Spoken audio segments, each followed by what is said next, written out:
In this episode, we take a look at magnets as well as preparation for ops. We do dive into an upgrade of a Proto Throttle that is not your usual upgrade. We take a look at what's new on the news rack. There's some great content here, as well as taking a look at the hardware to make your railroad run better. We also check out what the curmudgeon's gripe of the week is this week. Only in this episode of SOO The Milwaukee Road. Hello and welcome to the 6th season of SOO The Milwaukee Road.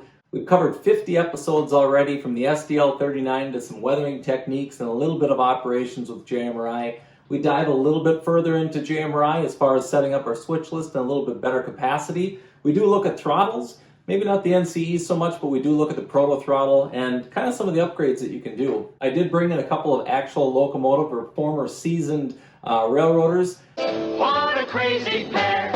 Thought their cousins, identical cousins all the way. One of them is not even a modeler, but he really enjoyed kind of how this whole thing is set up. We get an idea of what he thinks of the Proto Throttle, as well as just share some of the antics that are had when model railroading. Now, I do have a few cars that need to get weathered. I have a few cars that have already been weathered. You may recognize some of the cars that have been weathered from the GN 1970 series. If you haven't seen any of those, go ahead and check them out. I've done 30 of those episodes. As mentioned, 50 of the SOO The Milwaukee Road.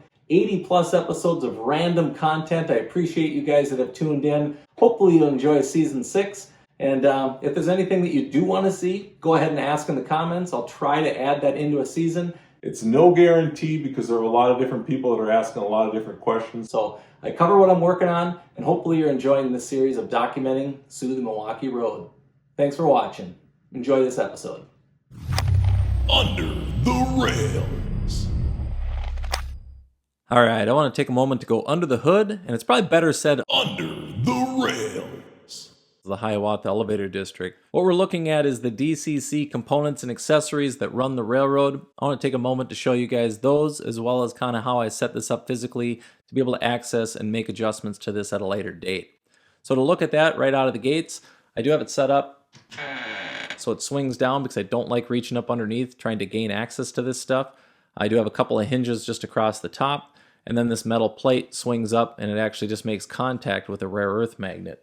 The metal plate is made out of just a piece of corner bead. This is drywall corner bead that I bent up in such a way that it just connects and pressure fits onto that piece of plywood. And then I have this rare earth magnet that has a bevel to it that I can run a screw into it and then just run it right up to the wood, and it sticks to that piece of metal, making it easy to be able to get this thing up and out of the way, simply as that there. So I don't have all the wires hanging down. It keeps it up tucked up nice, and that's ended up being a nice solution to be able to keep wires as well as still gain access to this thing at a later date. Under the Rails. Alright, it's quiz time. Yard slugs became popular during the 1950s when additional traction was required for hump yard operations or drags. Normally an older unit or one with a catastrophic engine failure was selected as a slug candidate. Which railroad originally owned SW2118? Was it A, Milwaukee Road, B, Wisconsin Central, C, DSS&A, or D, Soo Line? We'll find out later in this episode. Children are like modelers. Some think they're always right. Raccoons. Those are raccoons? Yeah, because raccoons have tails too. Is that right? Yeah. They don't have any stripes. You sure they're not squirrels? Nope. They're not. They're moving. One raccoon's gone. Yeah. The other's gone. The lead unit's an SD60 with a safety cab. You sure it's not an SD75? No, it's an SD60. It looks like an SD75.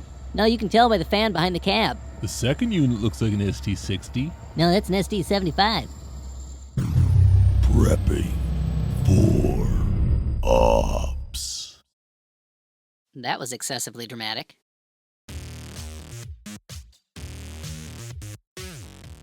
Pre-operation prep, one of the biggest things you can do is clean your track, and after I've cleaned the track, I vacuum the track, but when it comes down to it, you want your rails to be nice and clean. I do use a product that is similar to a Bright Boy, so yes, people are saying, Oh, micro scratches on the rail. I move on because all I care is that the locomotives are moving.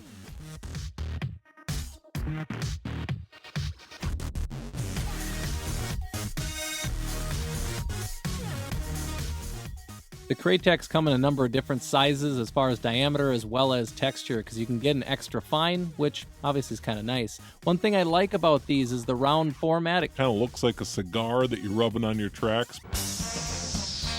Okay. But it is nice to be able to work on the switches this way.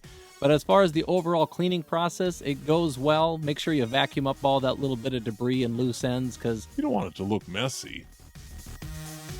Oh, here's a 10-second tip. Fellow modeler Chris put together this great cheat sheet on how to identify a GE locomotive. You look at the box behind the cab, the length of the radiator sections, as well as the vent arrangements. They're actually quite different. This is worth taking a screenshot of. all right, going a little old school on a Proto Throttle upgrade. I can throw it to center. Not going to emergency. How come I'm not throwing it into emergency? Well, I end up modifying it so you have to push into emergency. Pull, unlock, and you're back into just braking mode. Emergency. Back to just braking.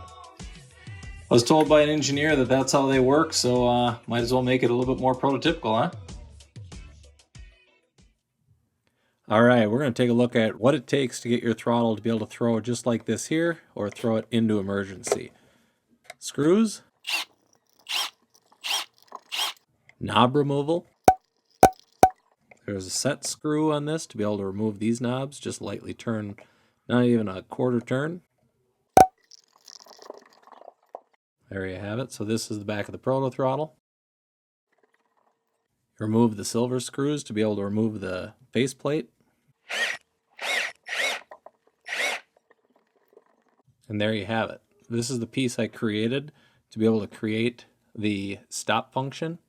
And it's just this little rise right there. That little bump, that's what causes the throttle to lock just as it hits there and it bumps over. So it's just a piece of styrene, just with a very small little rise right there. And then I set it up in such a way that it fits on here. I did shorten these posts, just the thickness of the styrene. So other than that, we did this in under a minute and a half just to show you what it looks like on the inside of the Proto Throttle. I'm going to put this thing back together.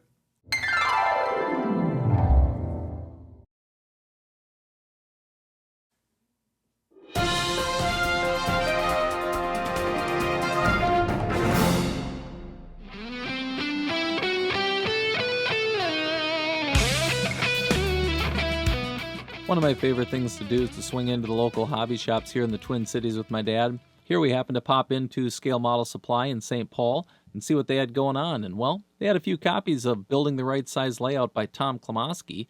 And you say, Who's Tom Klomoski? Oh, he's the guy that wrote this book and models the Georgia Northeastern. I kind of figured that, but the name sounds familiar.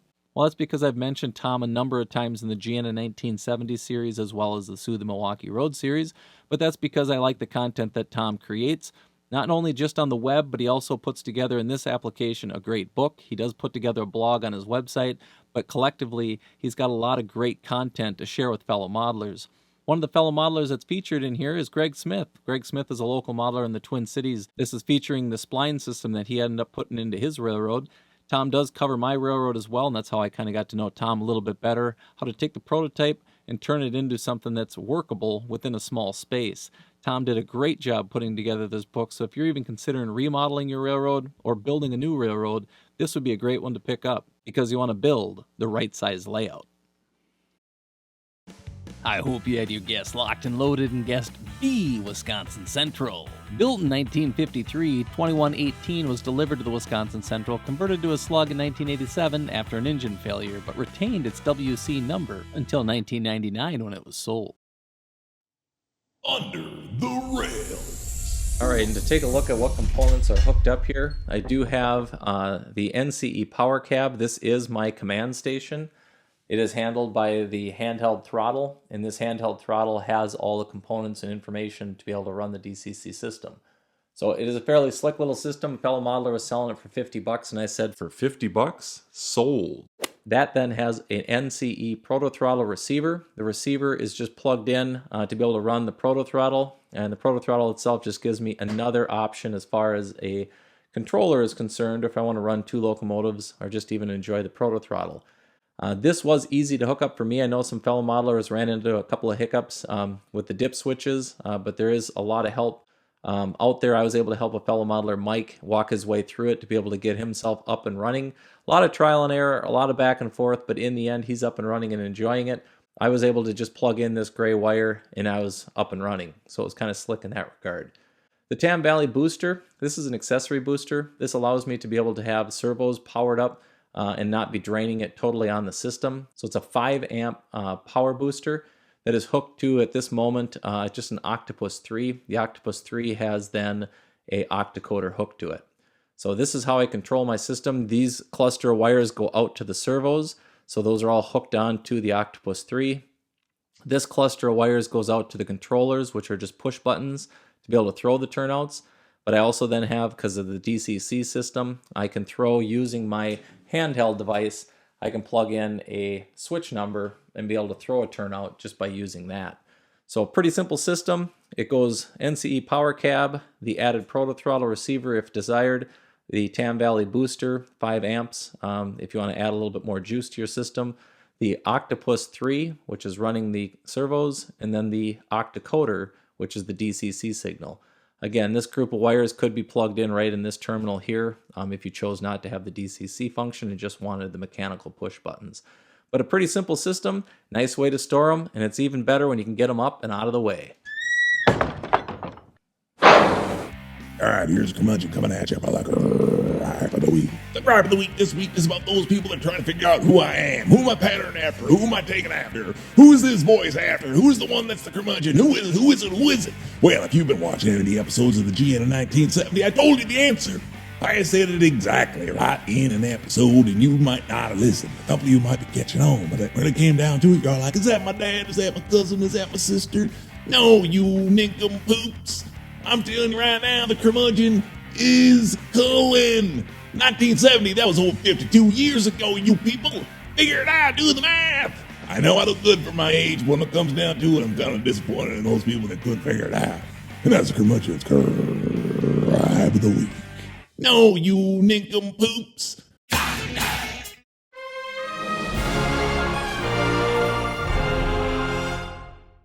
A big thanks to everybody that watches to the end, that has hit like, hit subscribe, as well as made comments in the past. It's those actions that help share this content, so if you haven't checked out other episodes, feel free to do so. You can also check out the tour of the GN in 1970, as well as the past episodes of the GN in 1970. 70s. No, you nincompoops.